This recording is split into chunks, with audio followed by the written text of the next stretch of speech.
Hi, hello, வணக்கம் மக்களே! நான் உங்கள் இன்ட்ரோவர்ட் பொண்ணு. இந்த மதர்ஸ் டே ஒட்டி ஏதாவது கதை சொல்லலாமான்னு யோசிச்சேன். எந்த பவர்ஃபுல் மதர் ஃபிகர் பத்தி சொல்லலாம் அப்டின்னுட்டு ரொம்ப யோசிச்சேன்.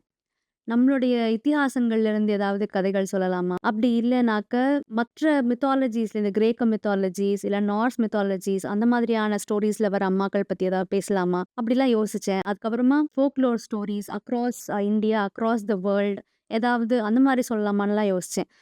அதே சமயம் ரொம்ப அழ வைக்கிற மாதிரியான கதைகள் சொல்லி ஃபீல் பண்ண வைக்க எனக்கு மனசு வரல. அப்போ எனக்கு ஒரு இன்சிடென்ட் ஞாபகம் வந்தது. "அம்மானா சும்மா இல்லடா" அப்படிங்கிற மாதிரியான ஒரு இன்சிடென்ட்.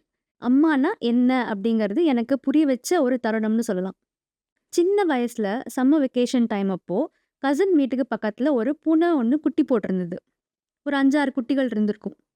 நாங்க டெய்லி போய் தூரக்கேந்து பார்ப்போம். அது ஒரு சேஃபான ஒரு இடத்துல இன்னொரு காம்பவுண்ட்குள்ள குட்டிகள வச்சிருந்தது. என்ன ப்ராப்ளம்னா, அங்க தெரு நாய்கள் ரொம்ப ஜாஸ்தி அந்த ஏரியால. உங்களுக்கே தெரியும் கதையோட்டம் எப்படி போக போகுதுன்ட்டு இல்லையா? ஸோ ஒரு நாள் ஒரு 4, 5 நாய்கள் கூட்டமா இந்த பூனை ஃபேமிலி கிட்ட வந்தது. சத்தம்லாம் வருதே அப்படின்னுட்டு காம்பவுண்ட் வாசல்ல நின்னு பார்த்தாக்க, இந்த சிங்கிள் பூனை அம்மா அகைன்ஸ்ட் 4, 5 நாய்கள். அந்த அம்மா அந்த குட்டிகள புரொடெக்ட் பண்ண ட்ரை பண்ணுது. பயங்கரமா சீறுது. அதோட ஷார்ப் நெயில்ஸ வச்சு இந்த நாய்கள வந்து கீற ட்ரை பண்ணுது. அந்த நாய்களும் சும்மா இல்ல. ஒண்ணு அந்த அம்மாவ அடிக்க ட்ரை பண்ணுது. இன்னொன்னு அந்த குட்டிகள்ல ஒரு குட்டிய வாயில கவ்வ ட்ரை பண்ணுது. என்னென்னவோ நடக்குது. எல்லாமே வித்தின் செகண்ட்ஸ்ல நடக்குது. பக்கத்துல இருக்கிற மனுஷங்களாலயும் ஹெல்ப் பண்ண முடியல. ஏன்னா, இவங்களுக்கு நடுவுல அது போய் அந்த சண்டைய பிரிச்சு விட முடியல.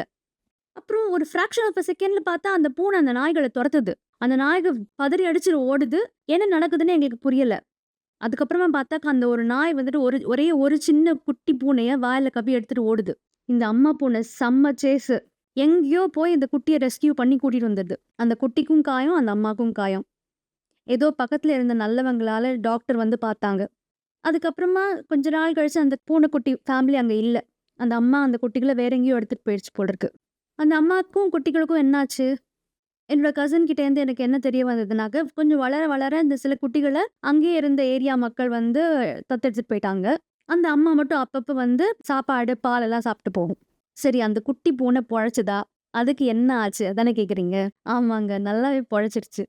நானே அடுத்த டிசம்பர்ல வெக்கேஷன் போகும்பொழுது, என் கண்ணாலயே பார்த்தேன். அதே குட்டி வெள்ள கலர்ல அங்கங்க கருப்பும், ப்ரவுனும் பேட்சஸ் இருக்கும். வால் வந்து வெள்ள கலர்ல இருக்கும். ஆனா, நுனியில மட்டும் மிக்ஸ்ட் கலர்ஸா இருக்கும். மூக்குல ஒரு தழும்பு. அதோடைய சின்ன வயசுல நடந்த அந்த இன்சிடென்ட்டோட தழும்பு அது. அது என்ன மேக்கும், டிசம்பருக்கும் என்ன பெரிய டிஃபரன்ஸ் வந்துட போகுதுல்ல. ஆனா, அந்த பூனைக்குட்டியோட வளர்ச்சி வந்து அந்த ஒரு 6, 7 மாசத்துல ஜாஸ்தி தானே இருக்கும். நல்லாவே வளர்ந்திருந்தது. ஸோ ரொம்ப ஹாப்பி எண்டிங் தான் அந்த சின்ன பூனைக்கும் சரி, அந்த பூனைக்குட்டி ஃபேமிலிக்கும் சரி. நிஜமாவே அம்மான்னா சும்மா இல்ல தான் இல்ல. அஃப்கோர்ஸ் நம்ம அம்மாக்கள் தான் நம்மளுக்கு ரொம்ப ஸ்பெஷல் இல்லையா? மதர்ஸ் டேல மட்டும் இல்லங்க. அம்மானா எல்லாருக்குமே என்னைக்குமே ஸ்பெஷல் தான். அதே மாதிரி நம்ம பயாலாஜிக்கலி மதரா இருக்கிறவங்களுக்கு தான் மதர்ஸ் டே விஷ் பண்ணணும், மதர்ஸ் டே செலிப்ரேட் பண்ணணுங்கிறதெல்லாம் கிடையாது. நெறைய அப்பாக்கள் ஒரு அம்மா ஸ்தானத்திலேருந்து குழந்தைகள பார்த்துக்கிறாங்க. சிங்கிள் ஃபாதர்ஸா இருக்கலாம். நெறைய வீடுகள்ல அக்காக்கள், அம்மாக்கள் மாதிரி அவங்களோட பிரதர், சிஸ்டர்ஸ பார்த்துப்பாங்க. சில மகள்களும், மகன்களும் தன்னுடைய பேரண்ட்ஸ இவங்க ஏதோ அம்மா, அப்பா மாரி பத்திரமா பார்த்துப்பாங்க. அதாவது when the child becomes the parents parent மாதிரி. நெறைய டீச்சர்ஸ் அம்மா ஸ்தானத்துல இருந்து ஸ்டூடண்ட்ஸ பார்த்துப்பாங்க. நெறைய பேர் ஹியூமன் சைல்டையோ, அனிமல் சைல்டையோ அடாப்ட் பண்ணி வளர்ப்பாங்க. பத்திரமா பார்த்துப்பாங்க. இதுல யாருமே வேற எந்த அம்மாக்களுக்கும் குறைஞ்சவங்க கிடையாதுங்க. வயசு, ஜெண்டர், ஸ்பீஷிஸ் இதெல்லாம் தாண்டி அந்த அம்மாவுடைய பவர், த மதர்ஸ் பவர நினைக்கும்போது நம்மளுக்கு அப்படியே கூஸ் பம்ப்ஸ் வந்துரும் இல்லையா? இது எல்லாத்த விட ரொம்ப பவர்ஃபுல்லான ஒரு அம்மா. யார் தெரியுமா? நம்ம பூமி தாங்க. காலம் காலமா நம்ம வந்துட்டு பூமி தாய், பூமாதேவி, பூமி மாதா, மதர் எர்த், இயற்கை அன்னை அப்படிலாம் சொல்றோம்ல. நம்ம பூமியோட ஒரு பவர்ஃபுல் அம்மா எங்க இருக்க முடியும்? நம்ம தான் நம்ம எர்த்த பத்திரமா பார்த்துக்கணும். ஸோ எல்லாருக்கும் happy mother's day. Thank you. Bye.